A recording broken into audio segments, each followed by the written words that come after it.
Well, hello. Let's see, I'm back at it again. All right, it's an absolutely gorgeous Saturday afternoon. I decided to try something a little bit different today.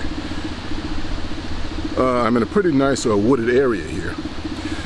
Some years back, I went through a little phase where I was fascinated with photographing things that were around railroad tracks.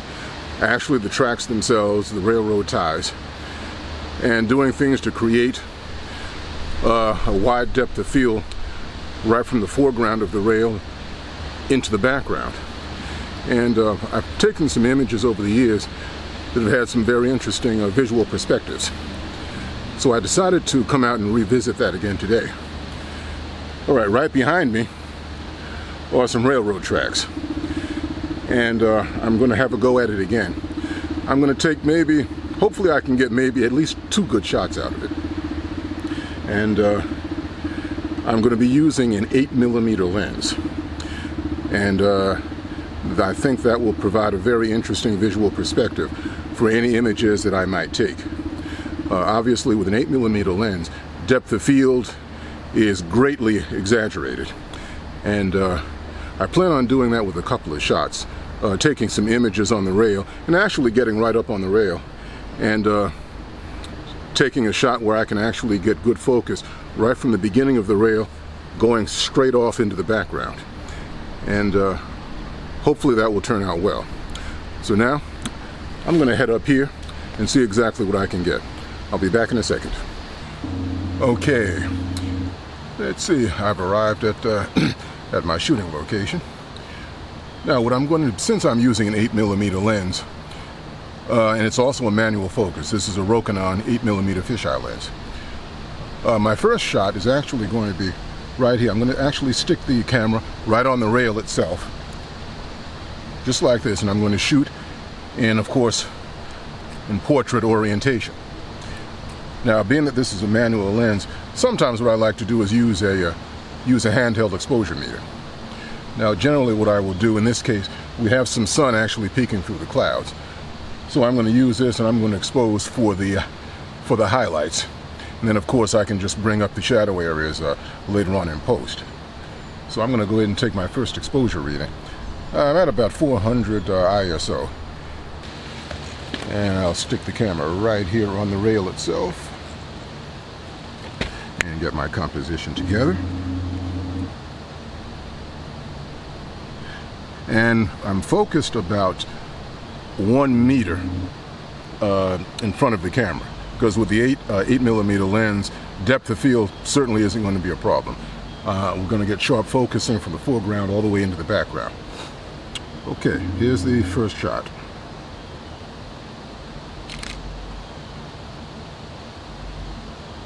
Okay, let's take a look at this. All right, that looks good. Okay, I'm going to take one more shot and I'll reduce the exposure just a little bit. And take another.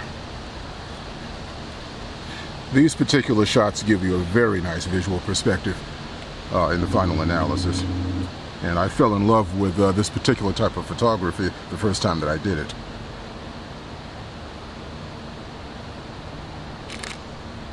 All right.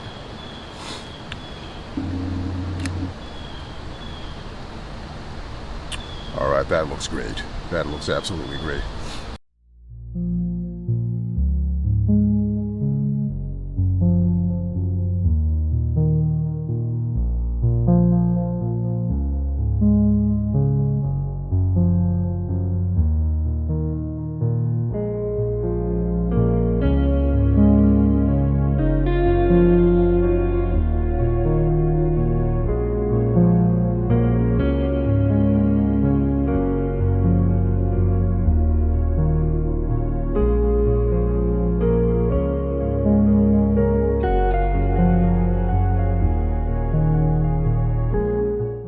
Now I've got the 60th of a second, the f-stop 8, and I'll take the shot in between the tracks.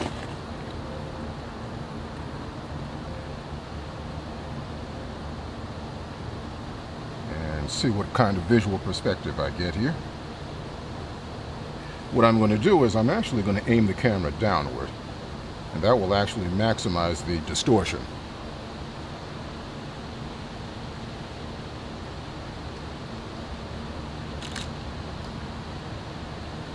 Okay. All right. I'm going to take one more shot and give it just a little bit more exposure. So what I'll do is I'll decrease my shutter speed. Go around to about a 30th of a second.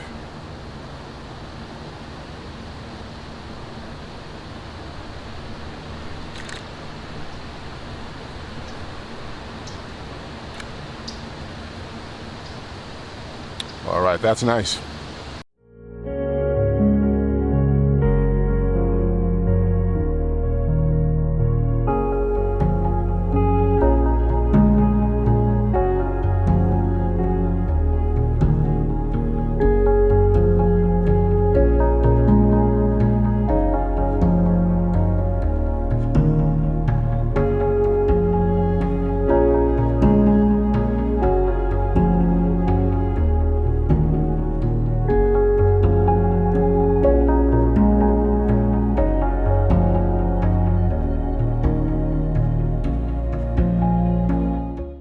You know, the great thing about using a 8mm lens is the fact that, as with any other type of lens, your shutter speed should be about equal to or faster than what your focal length is.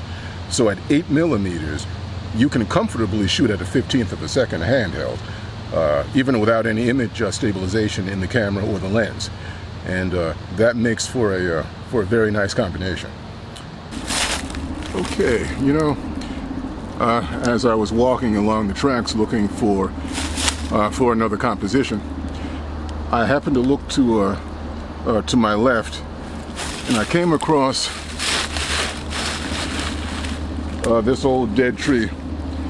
As you know, I'm a really big fan of photographing textures in trees.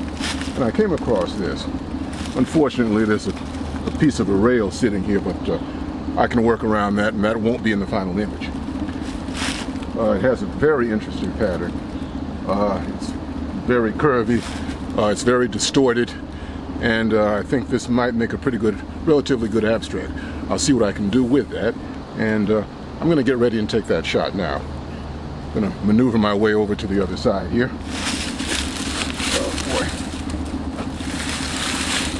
Okay.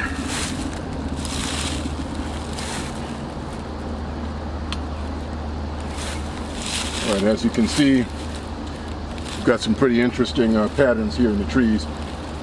And what I'm going to do is I'm going to make use of the natural distortion that this particular lens has on this as well. I'm going to get very close and distort these branches even more than they already are. All right, I'm going to go ahead and dial in my settings. I'm going to set up the composition and see what I've got.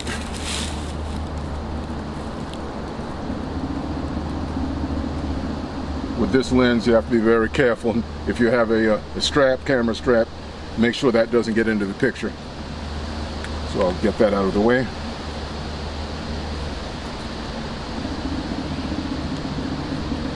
All right. And that looks good. I'm going to go ahead and take this shot right now.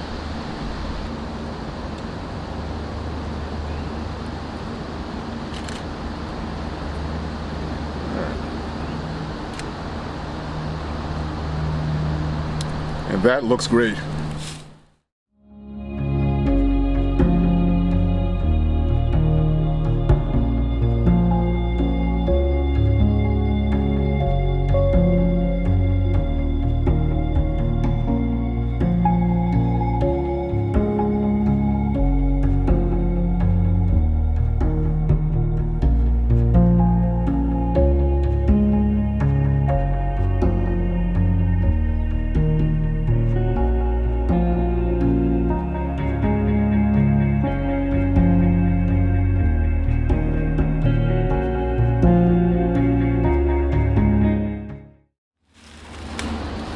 well, that's going to be it for me for today.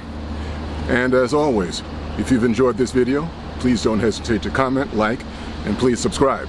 All right? Until next time.